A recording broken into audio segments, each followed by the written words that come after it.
no longer a weakness. They feel better about it because they feel confident enough on something they need to know. Oh, let's go. Party time. It's a whole continuum, and every single preference is on that continuum. Adjust their chin angle down so they can perceive the ball up a little bit more. All right, welcome back, guys. Another episode here. Excited to get things going. How's everyone doing? Fantastic. Great to see you guys. Just tell us where you're at. You're in sunny California right now, bright and early, right? Yeah, bright and early for us. 8:30 here. My first ever time in California. Really? Yep. Mm. A little Rhode Island kid. Never been out here. You should go down to Beverly Hills, see what you got down there. Simple. Easy. So yeah, we've been on the road a little bit. We just got back from a trip and got in last night, so excited to see you guys. It's been a little while. Tell us where you were. So we were at Oregon. We were there for a couple of days working with that program. Oregon softball was awesome. Really good experience. Awesome staff. Great to just, continue to meet great coaches, like-minded people, who really just put their players first. I think that's always, I think that's always like the best part of it. When you see programs that just really want to push the player narrative and their initiative, always just putting them before anything else. So I think that's awesome. That's cool. What do you got? No, I mean, we say it every trip, but I know the four of us constantly talk about it. It really is. It's about the people. It's about good people, working with good people. And on these trips, you get to meet so many great people, not even just good people. And, my interactions with the different coaches from, different universities, it also shows in the players that they recruit, how personal they have been, how easy they have been to work with, how much they're savages on the field as well. So like, it's been an awesome experience, working with these coaches and these players, and we're excited to keep it rolling. Yeah, just let me add something to that because I spoke at a CEO event last week. Actually, there was 100 CEOs in Baltimore. It was a big time event. And it was kind of cool because sometimes I like to get outside the box and not just in this, whether it's baseball, softball, or sports realm, and to see what other CEOs and businesses do. And it was cool because the conversation was finally getting back to the individual, right? And the more like clinicians and individual and the way we can treat that, that was like the constant theme amongst most of these businesses that are successful, right? As opposed to kind of what we're seeing in sports and everywhere where we're just trying to churn numbers, right? We're trying to find the averages, we're trying to make it as easy as possible. We're trying to use so many data sets and just churning out numbers. So that was interesting for me that I didn't really share with you guys yet to kind of get with just all these different types of businesses and see how they're attacking it and being successful and getting back to just being that clinician and working with the individual and taking that individual approach. I thought was cool to share with you guys as well. Yeah, absolutely. David, you've been in North Carolina now for how long? Since July 11th. So I don't even know the date today. So probably 2 months and a half, I will say. That's It's a awesome. great place there. I really enjoy being there. I'm just kind of jealous of you two guys because I'm missing actually the trips. It's the best time ever. Like you're connecting with great people, and actually you can see the reaction when they finally get the understanding of MPs, and that's my favorite. For me, like that's a real deal with MPs is putting your hands on people and showing them what's going on into their body.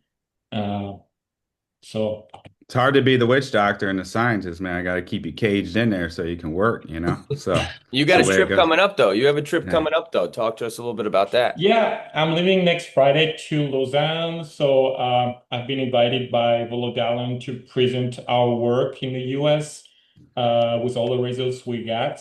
So I'll be on the main stage in the Olympic Museum in Lausanne.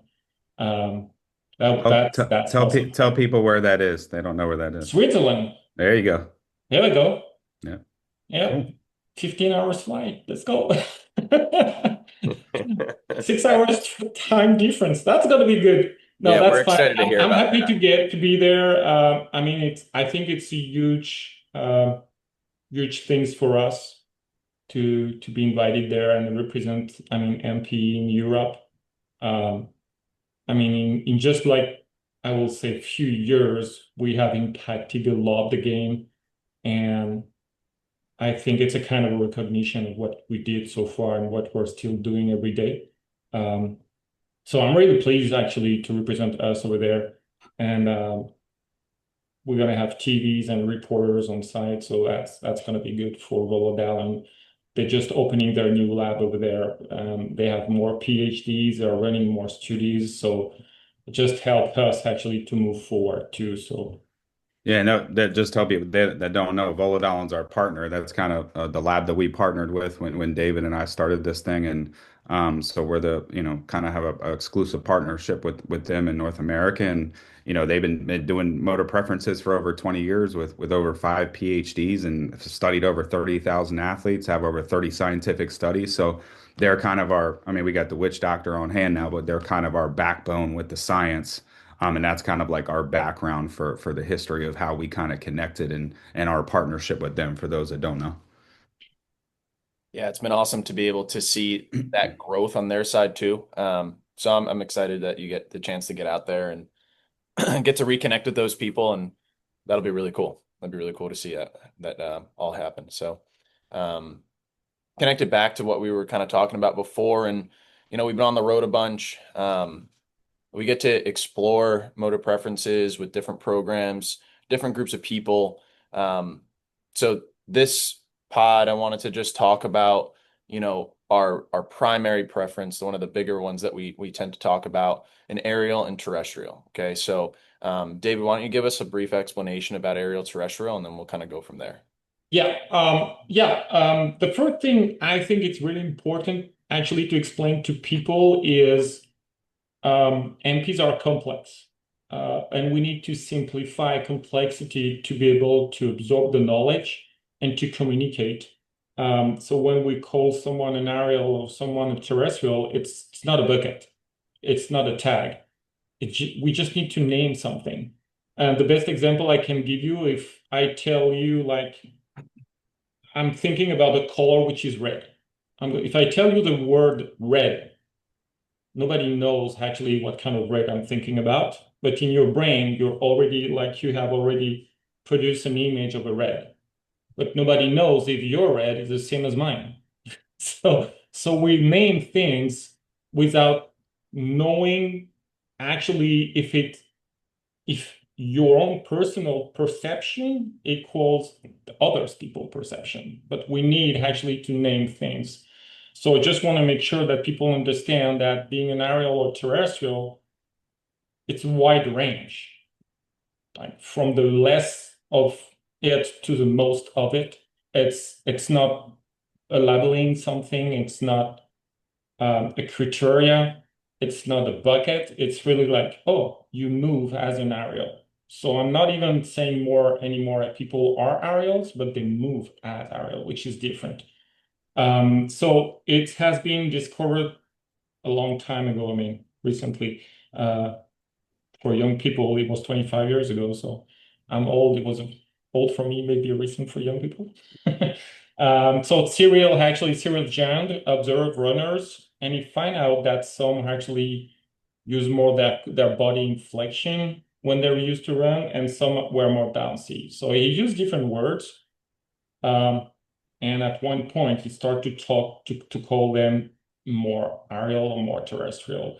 Then they dive deeper into the studies, and they find out actually that some people are putting pressure under their feet when they run or when they walk or when they stand in posture at a different spot compared to others. And it's really now evident that aerials balance themselves more forward. And when they do so, they're putting more pressure in the middle foot, forefoot of their feet, which is actually, I need to read my notes because I want to make sure I'm not giving you a bad percentage, but it's 58.6% of the length of the foot from the heel.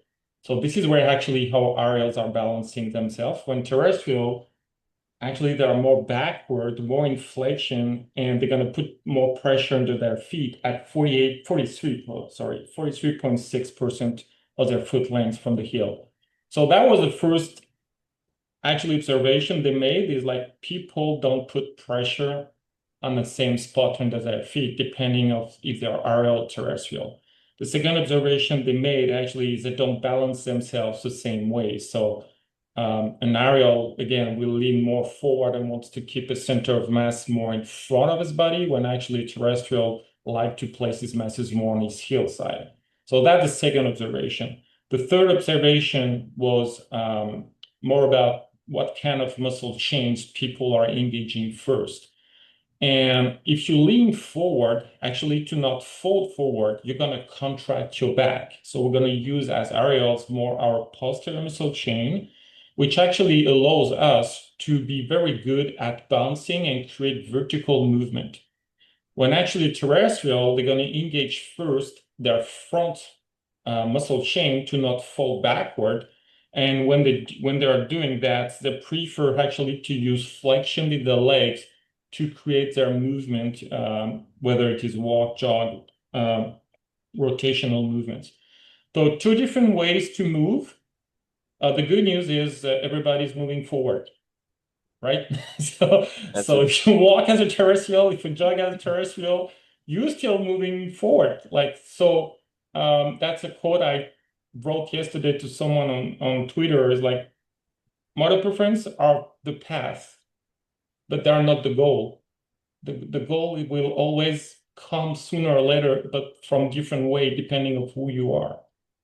So again, if your goal is to cross your arms, you can do like the way you like to do it, but you can also do the other way. You're still reaching your goal of crossing your arms. Same thing with walking, jogging, balancing yourself. If it feeds you, if you feel good, actually the question is, who cares how you are doing it?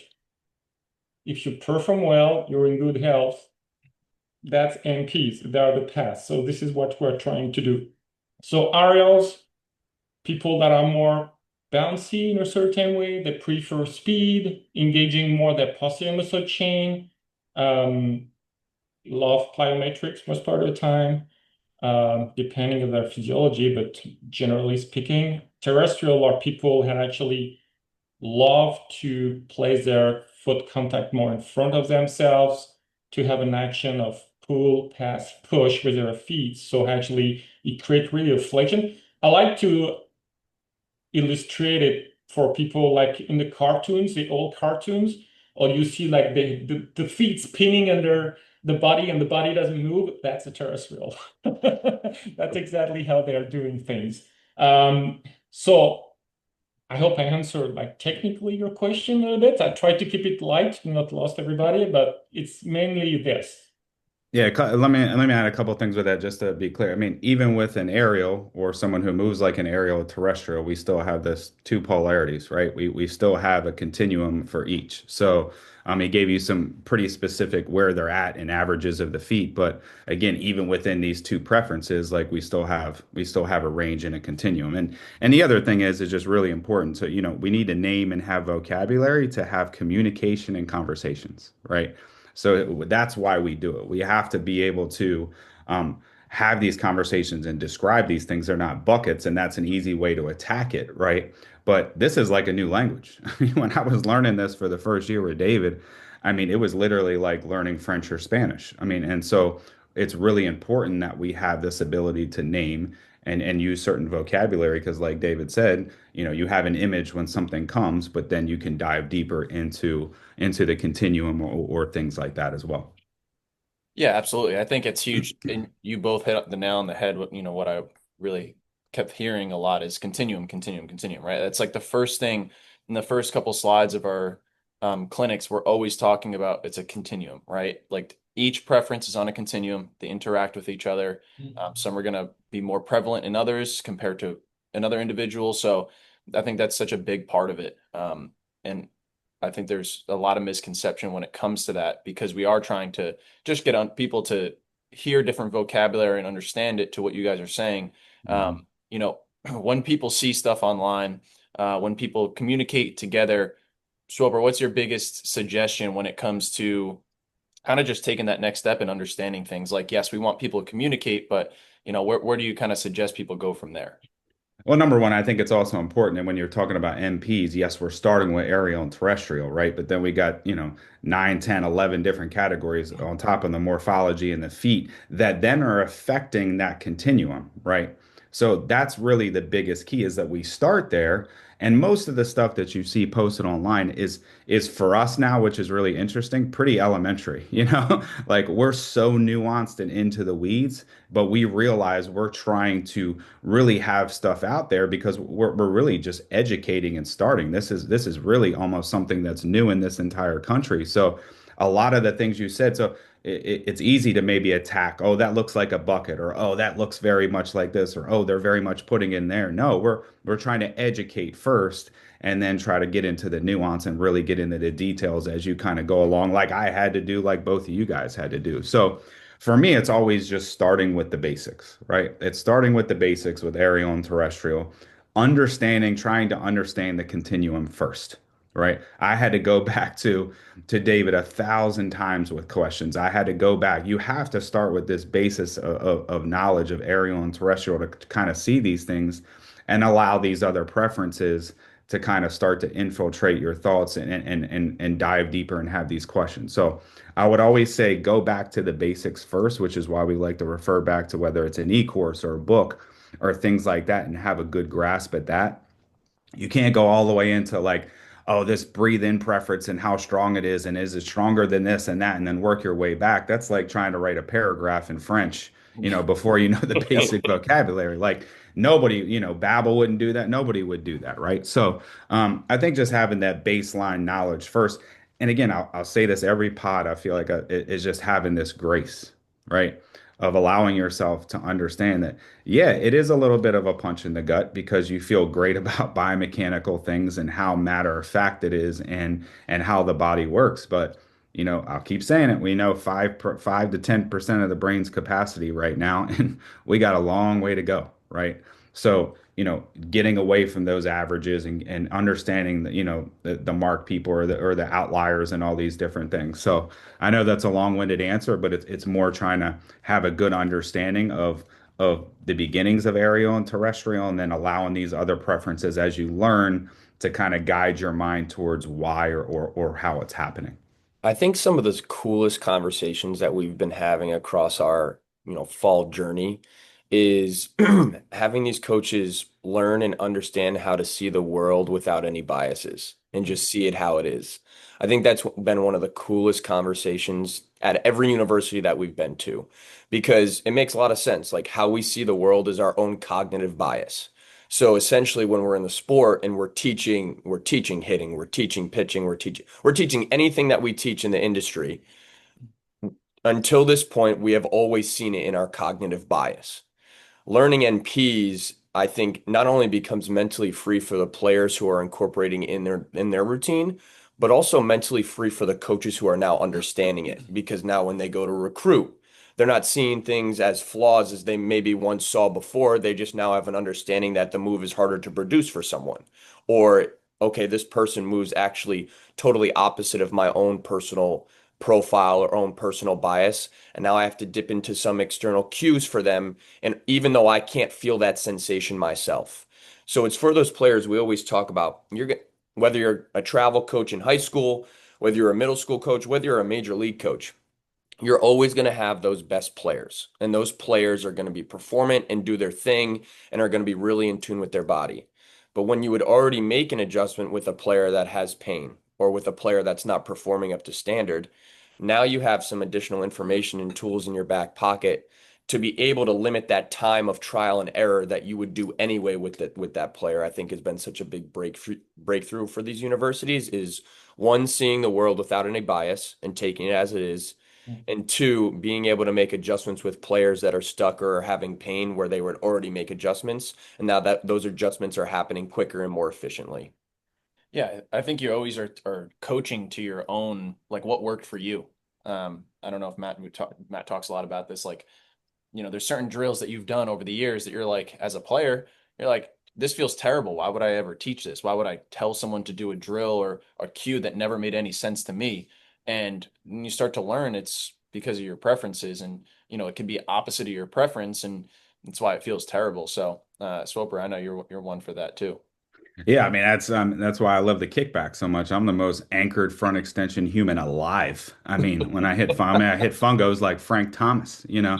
And the kickback's great. It's great. It's great for some. So it's not the fact that, you know, and that's but again, I even had my own cognitive biases going into that and it works great for some, you know, even some aerials and terrestrials. It's not a bad thing at all. I still do it every single day, even when I golf, you know.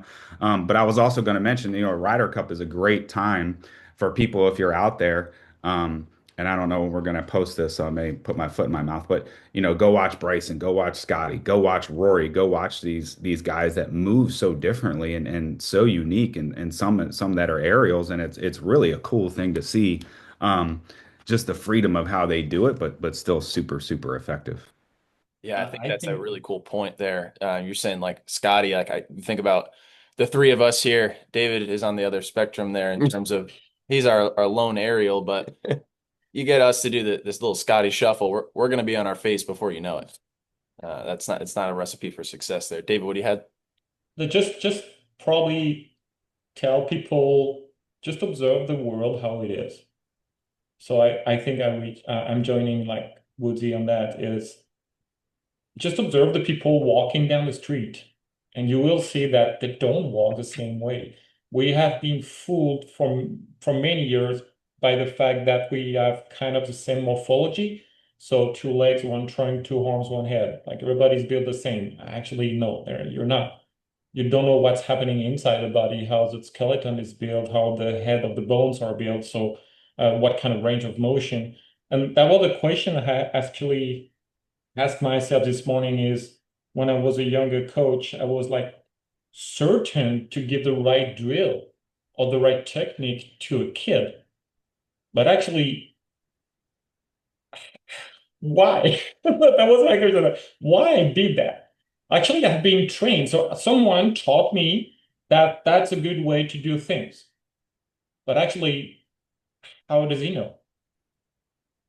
So we're always like circling back to we're imposing techniques on kids, on players, without knowing at all who they are.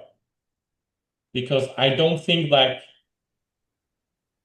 any coach in the US is making an X-ray of a shoulder to find out the acromion type in the shoulder of their players. And actually it's impacting the arm path. So we're imposing things thinking it's good, but actually we're blind. So we're just considering like, oh, it works for that guy. Oh, or it has been taught that way for 10 years, or oh, the biomechanics say that. How do you know that what you impose to a player as a movement fits him? Well, the craziest part is you can actually impose movements that are effective, Yep. but not healthy. I mean, that's why this makes it so hard, right? I get coaches all the time and come, well, we see on-field results with this, with everyone. Okay. You know, it's we can have a conversation about weighted balls. Like, yeah, there's always going to be a percentage or maybe even a higher percentage. And you can impose things that are effective until they're not or until they get hurt. And I'm just going to say this. I'm not saying everything we're imposing that's effective is bad for them. I'm not saying that because we know we can manipulate the body, but it's a fine line. And why is there $720 million on the injury report this year? So it's a perfect example of things that we can't just also look at it through this cognitive bias of results and effective because if your average fastball's, you know, 96.8 and now it's 99 and it costs you $30 million after someone hurt one month into the season, you know, what's the weighing for the organization, the player, the future, you know, all this stuff. So it's really hard. It's complex. And we know the pressure of results at a high level, whether it's college or Major League Baseball. We get it. It's just it's not as simple as it always seems when we're having these conversations. Yeah, I think we always talk about, adaptability is equated to how much energy you have in the body. So the example we always love to use is take a look at a marathon. Someone running a marathon in the first 3 miles, they could probably run however they want. They have a bunch of energy to do so. They can, stop, slow their rhythm down. They can do a bunch of different variability type things because they have the energy to do it. By mile 24, 25, 26, trying to have them run any differently than they are currently when they're so tired and have less energy, they can't do it. All their focus is on is just finishing. They don't have any variability in their running movement. So now you equate that to a long season, whether it's, high school players, high school and then travel ball season, college players, it's college season and then summer ball, professional players, it's the whole professional season. The cues and, some of the effective versus efficient drills they're doing in spring training, it's easy for them to do. They can conquer it. They have a lot of energy. But towards that end of the year where now careers and track record are getting measured off of playoff performances and championships, we want to have energy available to be able to move efficiently and be healthy. So that we always talk about that from an example of a marathon, like you're adaptable until you're not, and it's all related to the amount of energy you have. Well, I mean, even if you're a physio, you're a coach, right? I get this conversations all the time that the what's the task or what's, you have a starting pitcher. Well, like, what's he look like at pitch 80 or are we measuring the elbow stress at pitch 20 in a bullpen? Like the context really matters. Or maybe it's a position player with high loads that's run a lot as an outfielder. That's, are we talking about slow twitch, fast twitch? So there's so many nuanced things within, the tasks, but they're so different. There's a lot of different tasks. There's a lot of different constraints of environments there. So you're right. I mean, we just need to be more nuanced about getting into what the goal is for that specific task and that player. Yeah, absolutely. No, I couldn't agree with you guys more. When we start looking at kind of going back to aerial and terrestrial, their qualities, and kind of getting into the thick of things when it comes to, we'll start with the hitting side of it. What do you see from the aerial hitters and terrestrial hitters, and kind of how you see it also play into the continuum as well?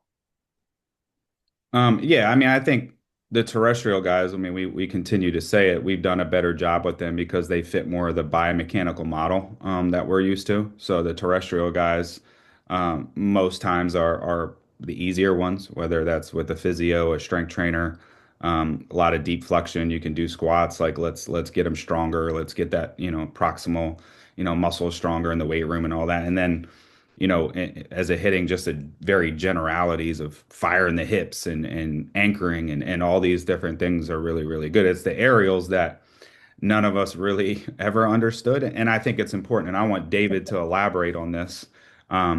The aerials are more an extension. They're spinny. They look wild in the cage, right? But I'll always say this to an aerial, and especially for our new players, is hey, you may seem really spinny and seem like you're pulling off or out of control or all these kind of cues or sayings that they tell themselves. But in the game, when you got to run to first base, you'll be fine. Your brain's 10 seconds ahead of you. It'll balance and run to first base just fine. I promise you, right? So I would like David to actually elaborate a tick on this because what normal coaches or people in this country don't understand is how aerials are able to generate such power and force through elasticity. Normal people, just when they see it, they can't believe that without the ground and the normal kinematic sequence as the way they see it from the ground up, they can't believe how much they're actually building up, right?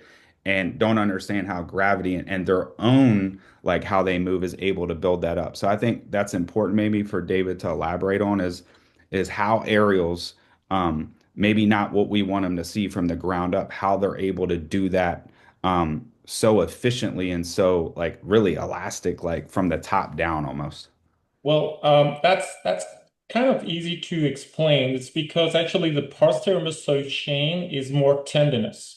So actually, as soon as an aerial moves, it's going to actually stock an energy into his tendons, and the next movement is going to release that energy. So that's how actually aerials are creating power. So if I compare, let's say, aerial and terrestrial, an aerial is going to use momentum to create speed because actually it's fighting the gravity, so it's going up and down to move forward, which for some people doesn't make sense, but they're probably terrestrial. That's another concept. But what actually a terrestrial is actually not fighting the gravity, so is investing into more like a horizontal thrust. So it's just two different ways to put energy into a movement and to get the movement done. But aerials, I'm an aerial, so I can explain maybe that better. Is we are people that love to create speed. And actually, you cannot create speed by being anchored in the ground. It doesn't work. That's different. When you're anchored into the ground, you're stuck. So how do you want to create speed with that? You cannot. So actually, the ground force contact time is very different between an aerial and a terrestrial. And this is probably the most important concept into MPs. At the time that the feet are staying on the ground, a terrestrial will stay always longer compared to an aerial because it needs, again, push, pass, pull, pass, push, sorry. When actually an aerial just need to bounce. So they're using the ground in a different way to create a different way to move when actually they can still reach the same goal, because in the Major League Baseball, you can see someone like Soto is very terrestrial. Take someone like Guerrero Jr., very aerials, and you look at their swing. If you tell me their swing are the same, like you need glasses, not me anymore. But that's very important, actually. Okay, so that's the reality of the game there. So we can see this. My only concern right now is why people don't want to tell it. Like in most industry, like mostly in the industry of baseball, nobody is telling us, hey, those two guys don't move the same way.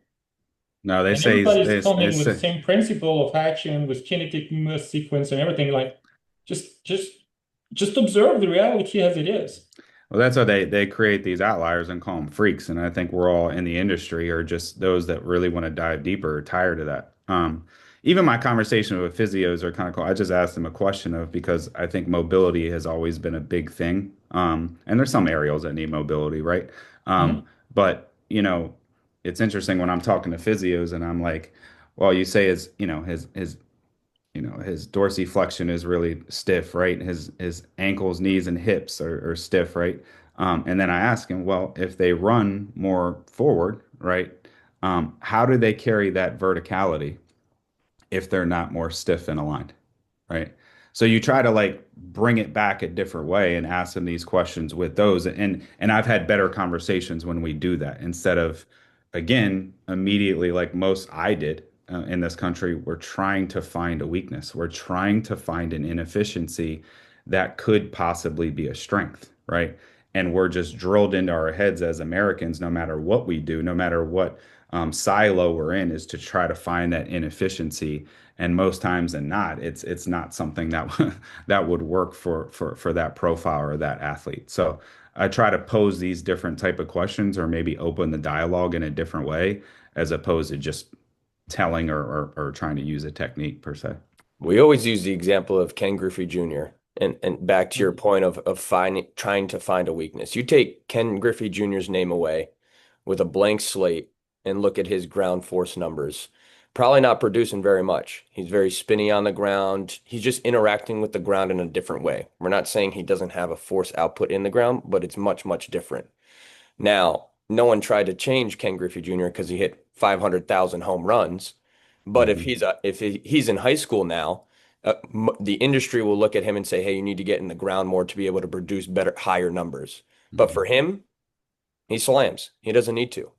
Well, I So mean, that's what you said. Understanding now we can get into the data and talk about like who creates the vertical force, who creates the horizontal, where's the torque, what kind of torque is it? Like we can get into the actual individual profile mhm. and talk about these things that we may see from a data standpoint. So that's a great point is understanding, okay, the data is important, but it's got to be applied to that individual's biomechanical ranges or their MPs or whatever it is. So that's the most crucial thing. We have force plates, we have sensor edge, we have sensor plates and all that. We use, TrackMan. It's not that it's, hey, just because you're into MP, you're not utilizing data. That's not it at all, right? Understanding from a supinating hitter that they need more arc, right? But if it's an aerial and they build up tons of speed, right? They probably can make up for it. Or there's all these little nuanced things that understanding this data is really, really key within this stuff. I couldn't emphasize that more. I think, if you look back 10 years, hitting, pitching, fielding was just built off of sensation. So there's sensation and feels. Now we've gone to 0 to 100, and now everything is collected with data. So now marrying the two and getting back to what is good for the individual and saying, okay, does this individual prefer, X ranges of motion? Does the data now align with that? And now we're starting to actually take care of the athletes because we're looking at data from a contextual standpoint, not from an industry-wide standpoint, comparing them to others because no one is the same person. So if we can understand how the athlete prefers to move, how their brain is working, their morpho preferences, how their bones are structured, how they're structurally different, and then does the data replicate or does the data show that's actually how they're moving, or is their data way out of whack? We always talk about, associated, disassociated movers, and I know we're in the aerial terrestrial conversation, so Nick might yell at me, but the like from a hip shoulder separation standpoint, we look at 30 degrees of hip shoulder separation. Now, if I have an associated athlete and he's hip shoulder separating, for an example, at 36 degrees, that's a little too much. With our eyes, we might see him get the foot down early and be a little bit more spinny up top.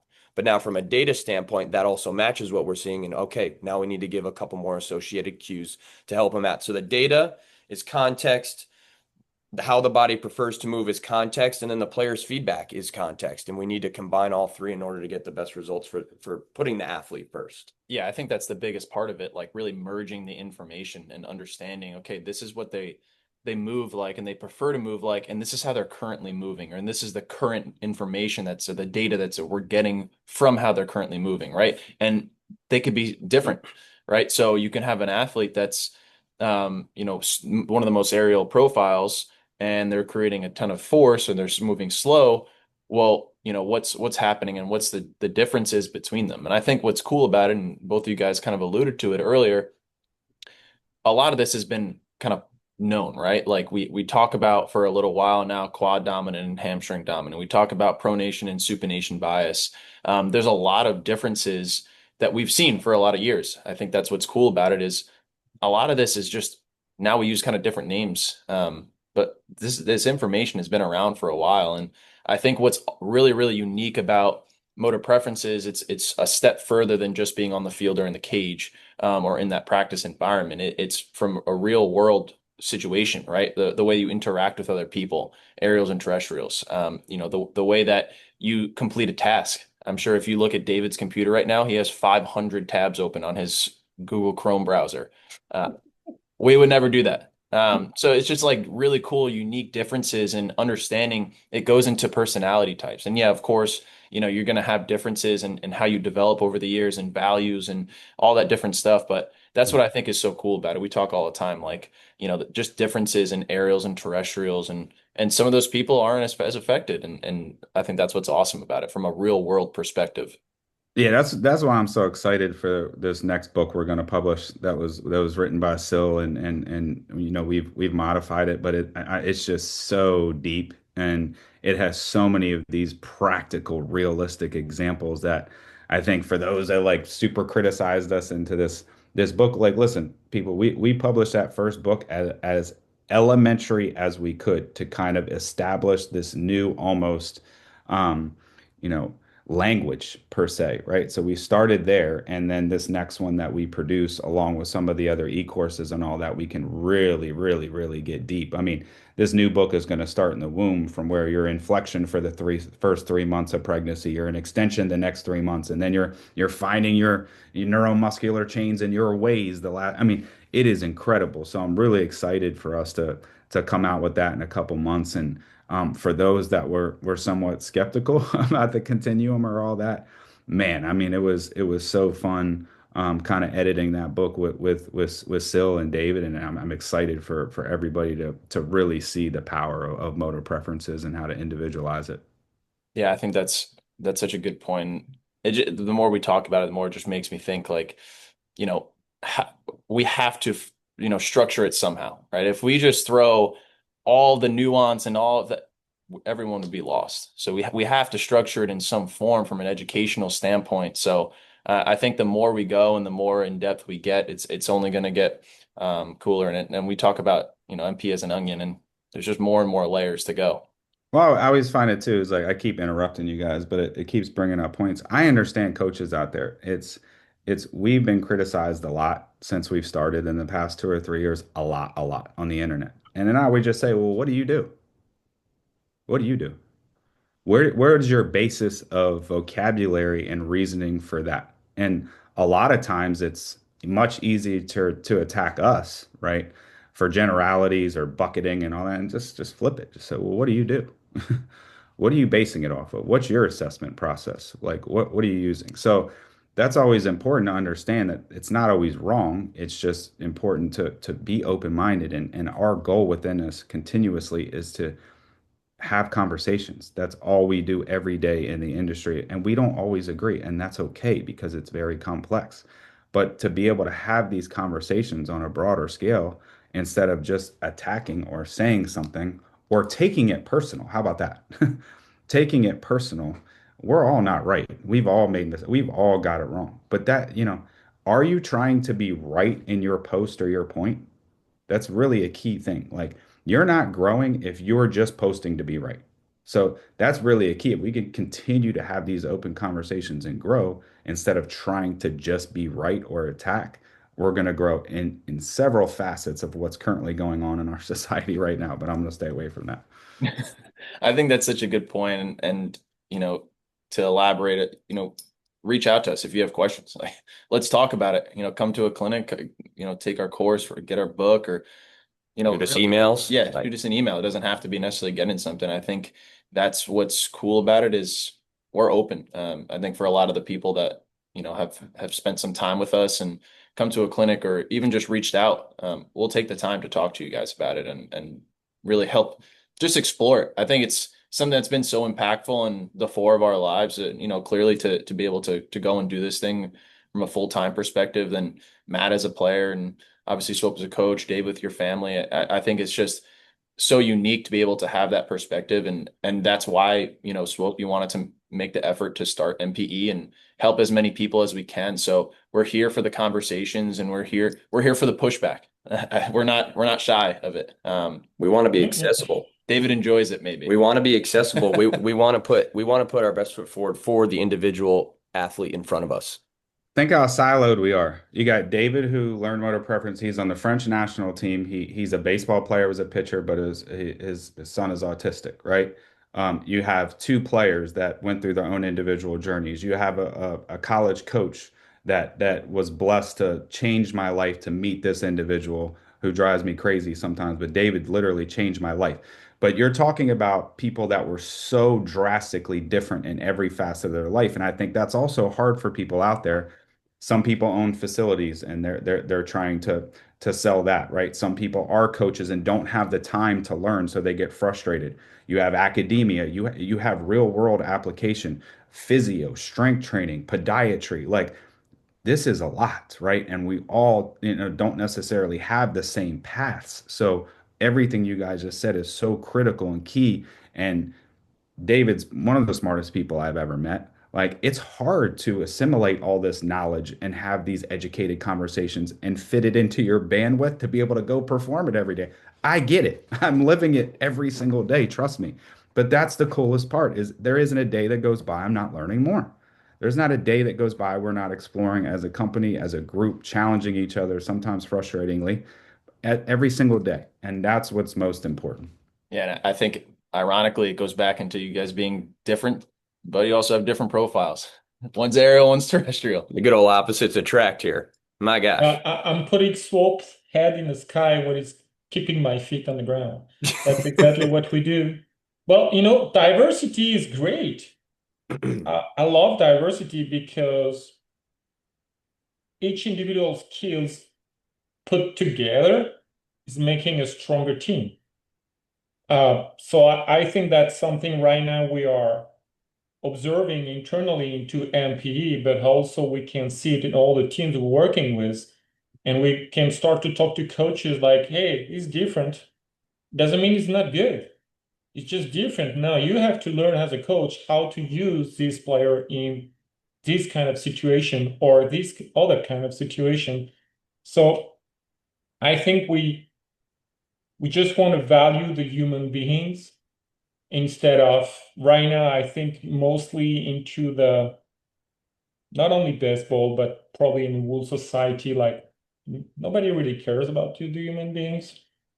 There's many like different news every single day. You're like, what the point? What is the point of that? So just like I think it's really important, like as Nick mentioned earlier, like cognitively speaking, aerial and terrestrial don't think the same way. I'm an aerial, I'm building my present from the future. So my brain goes every single day into the woo potential of everything. And Mars. we're gonna reduce the choice to, oh, this is the guideline I want. Yeah, multiverse. He's Well, not actually, my three terrestrials guy are sees in working cartoons. into the comfort zone, the past. So they are building the present, the present from the past, which actually sometimes, yeah, it's frustrating, but that's what it is. And actually, it helps me again, like to remember every day, like I'm like, okay, I have that idea. No, I cannot tell them right now. I have to wait like a few months. And when I will give them the news, like I will have to wait 6 more months until they get it. That's fine. That's a different way of thinking. But that's why actually, again, the diversity is so beautiful. Again, because our strengths are different, and what people, my weakness, like compared to their processing, is actually a strength, and vice versa. So I think that's probably the most important thing for me is just like always remember, like we are not the same, and that's for the best. Yeah, it's interesting to think about. You talk about you being in the future, aerials in the future, and terrestrials are present. When I used to work with younger players, I would always try to say like, no, be where your feet are. And you think back now, and it's like those are aerial players who they're thinking about what school they're going to play at, and what pro ball team will sign them, and everything down the line. And I'm just like, well, and you start to understand, well, that's the differences between each person. And for me, it was really hard to understand why couldn't you just think about the next pitch you're about to throw in our bullpen on a Thursday night? That's the way it is. And if people don't believe it, actually, we have a study on that. Bullet Allen made a study. It's called Mind to Move. And actually, they took terrestrial and aerial athletes, make them pass an MBTI test, and it matched. So actually, it's proved scientifically speaking that we don't think the same way. And actually, so if I'm going like deeper in the roots, there's a recent scientific study on quantum, what's that? Quant, quantum. Quantum. And actually, the recent study showed that if two people observe a quantum particle in the same state at the same time, so that's exactly the same quantum particle, they will not see the same thing. So that means actually, even if we live in the same world and we may have common words to describe things, actually nobody sees the world the same way. That's awesome. So that's probably one of the most important discovery of the list. I mean, from that last few years, it's just because actually we know now. Again, when I'm saying it's red, how do you like? Even if we're looking at that pen, okay, everybody agrees it's yellow, more or less. But how do you know that my brain treats the same yellow, sees the same yellow as you? You don't know. Just yellow. You don't. Thanks for coming. I mean, even with that, just that's the, even to bringing it back to MP specifically, why our hitters meditate differently, why they warm up differently, right? How they're stimulated. Like the aerials may not like Mhm. the seated guided meditation. They may like a walking meditation. Like that's the cool part is like you can kind of, and you ask for the feedback and you can kind of see this. And again, we're always just trying to stack the odds in our favor for our kids and trying to make them be their best. So that's try to wrap it back up to MP, and it's just cool. It's just a really cool thing about it to observe daily. Yeah, absolutely. We talked a lot about the nuance of MP this episode, and um, you know, wanted to just say that's what the community we're trying to build is, and we're continuing to build is it, within our MPE fam, it's a group of like-minded coaches who are continuing to get better and try different things and explore different avenues within, all of development. And they've attended clinics, and we do monthly Zoom calls. We're available for emails and phone calls, and we talk to a lot of our community. Matt and I talk to a lot of them, at least we're together. So I know David talks to a lot of them as well, and even you, Swoper. So that's our community, and we really appreciate that continual growth. I think that's the big part. So after you learn this stuff, it's not like you're on your own, because it's so nuanced, because there's so many layers and different avenues to go down. I think there's so many unique things to do. So we're really proud and continuing to grow it. So. You got anything else? No. That was awesome. Is still on the yellow, still in the past. No, I was Is thinking that is that is thinking that it was a pencil, not a pen. That's where I is got that, stuck. is that taxi? Is taxi yellow, or what kind of yellow do you see it as? Yeah. He sees it as purple. Yeah.